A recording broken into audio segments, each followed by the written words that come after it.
নমস্কার সবাইকে। আজকে আমি নিয়ে আসলাম আনারসের চাটনি।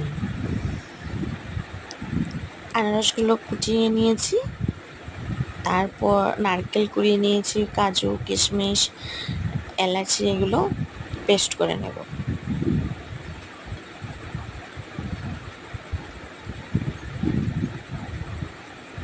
আপনারা চাইলে পাটাতো বেটে নিতে পারেন।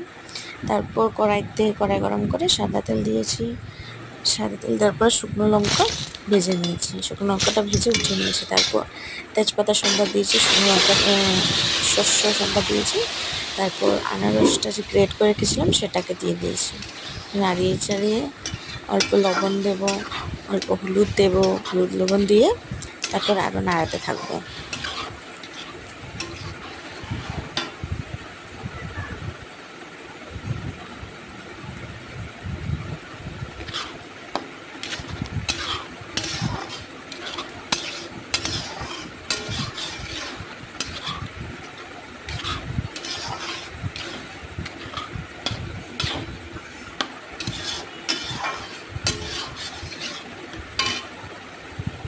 তারপর এখন নারকেল বাটাগুলো আছে, নারকেল বাটাগুলো দিয়ে দেবো। নারকেল, কাজু, এলাচ এগুলো দিয়ে দেবো।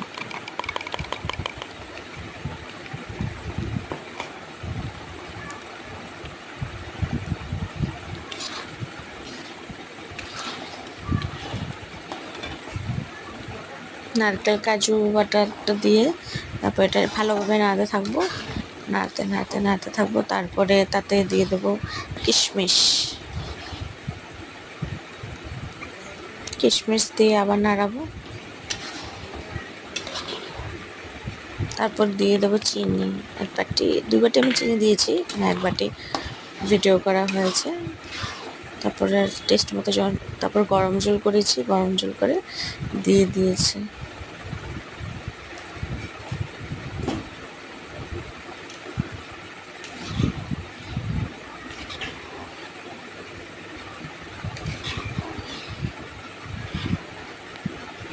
তারপর খেজুর কেটে রেখেছিলাম, খেজুর দিয়ে দিয়েছি। এবং নামানোর আগে আমি শুকনো লঙ্কা যে ভেজে রেখেছিলাম সেটা গুঁড়ো করে দিয়ে দিয়েছিলাম নামানোর আগে। সেটা ভিডিও করা হয়নি, ভুলে গেছি। আপনাদের কেমন লাগলো বলবেন, কেমন হয়েছে রেসিপিটা। ধন্যবাদ সবাইকে।